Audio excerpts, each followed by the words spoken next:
Hello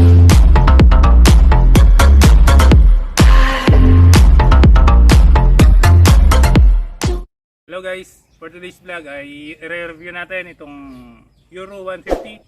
Ang bagong labas na Euro na napakalupit naman talaga kung titingnan natin. So kung gusto mong bumili ng ganitong motor, panoorin mo to. Euro 150 Model T.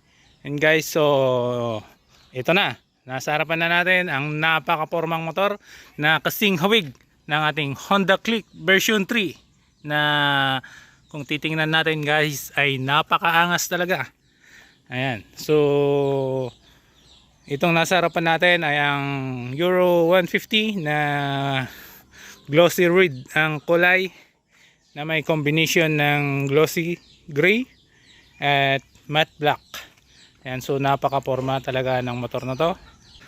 So isa-isahin natin ang mga nakalagay dito sa motor na to guys. At kung isa ka sa nangangarap bumili ng ganitong klaseng motor, ay ito na nga, panoorin mo to. Yan. So dito tayo sa may bandang harap ng ating handlebar ay makikita natin ang brand ng Euro Motor na nakatatak dito sa bandang harapan.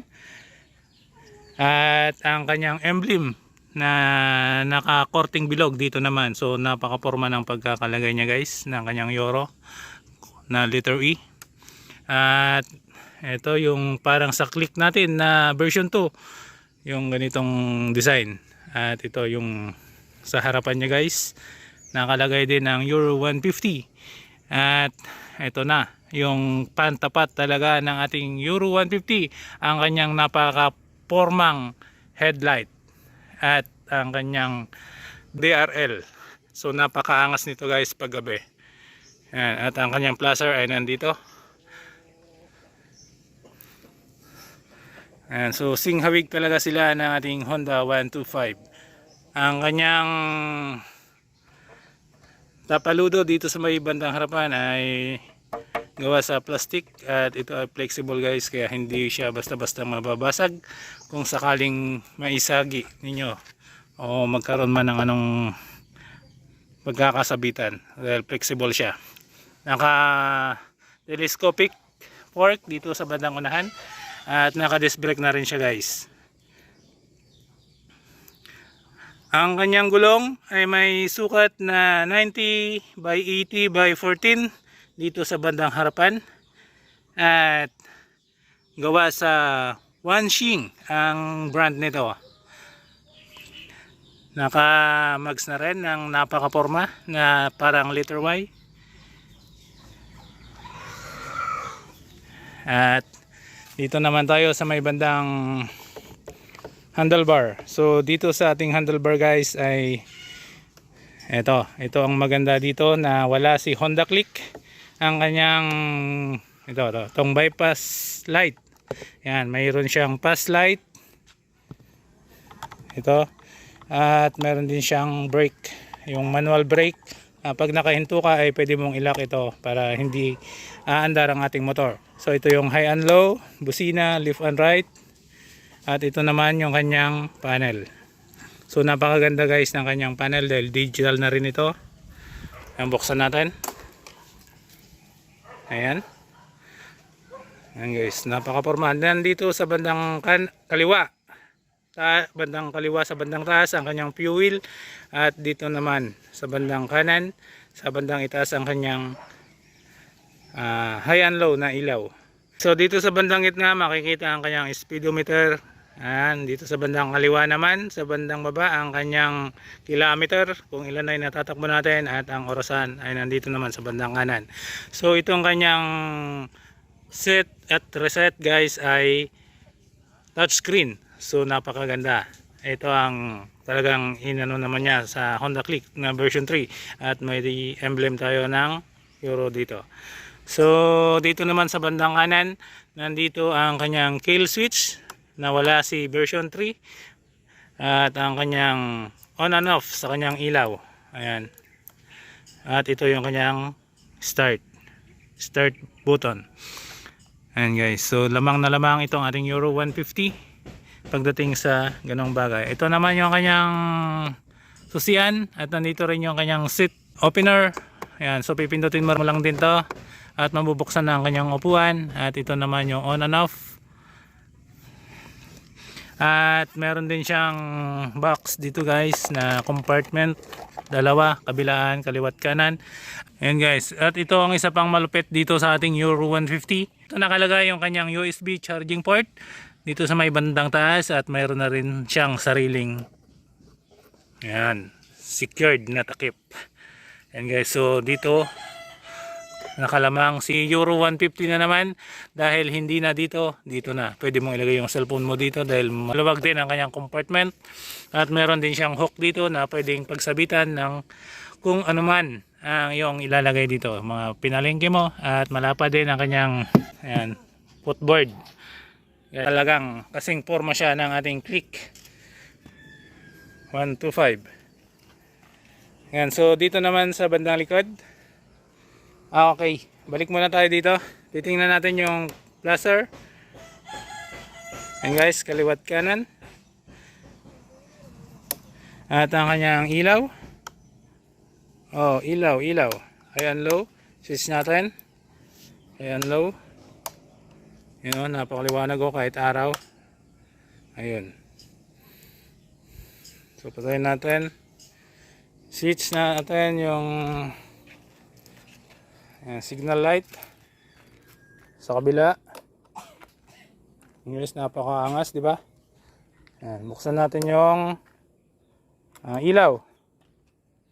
Ayan. So makikita mo yung DRL nya na napakalupit. Ayan, daytime running light. At ang kanyang low, napakaliwanag. Ayan, lagyan natin ng high. Ayan guys, so dalawa ang forma ng kanyang pagkakadesenyo sa kanyang ilaw. Si Click, ang low nya is nasa magkabilaan sa left and right. At ang high ay sa gitna. Samantalang ito, ang kanyang low ay nasa dalawang gilid at ang kanyang high ay nasa gitna. So dito na tayo sa bandang likod. Patayin na natin to. Ito yung switch ng ilaw. Patayin natin. Patayin na rin natin tong panel nya. Ayan, so dito tayo sa bandang likod. Meron siyang nakalagay dito na Model T. Ayan guys, so parang nakadikit lang to na nakamount na anong tawag dito. Ayan. At ang kanyang back ride na apakan ay aluminum.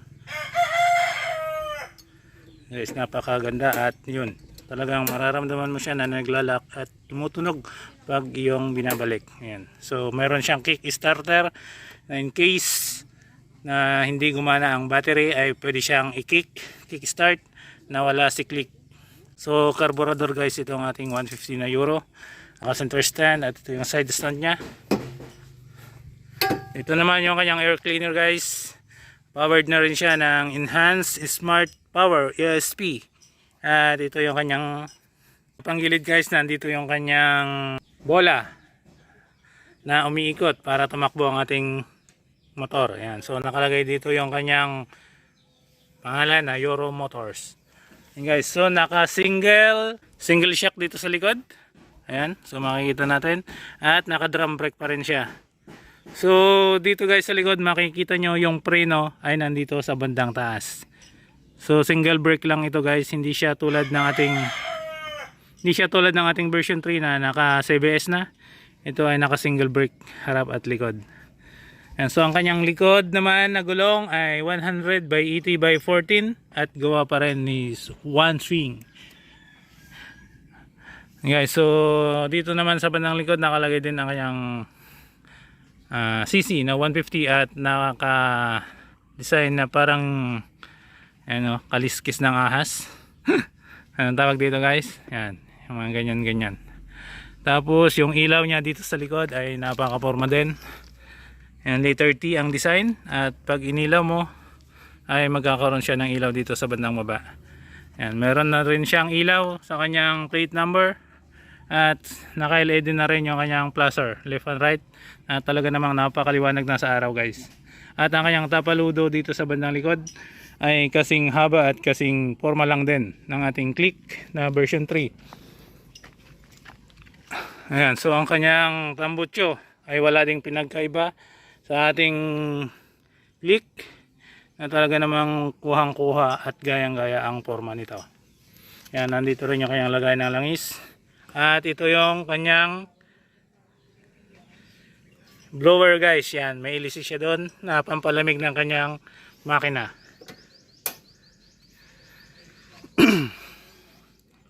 Yan. Ito nga ang ating motor na talaga namang sobing-sobi sa pormahan, na hindi mo naman masasabing Euro sa unang tingin, dahil kung titingnan mo guys ay talaga namang kasing angas at kasing porma siya ng ating click version ng Honda. So saan ka pa? At kung ano man yung kulang sa review natin sa motor na to, ay comment down below guys, para malaman pa ng iba nating mga viewers. So buksan natin. Ayan guys, so buksan natin yung kanyang upuan. I-press lang to. Ayan, tumunog na. Buksan natin. Yun! Ang laki ng kanyang compartment at kasyang-kasya ang ating half face na helmet. At ito naman yung kanyang gasolina. Lagayan ng gasolina guys.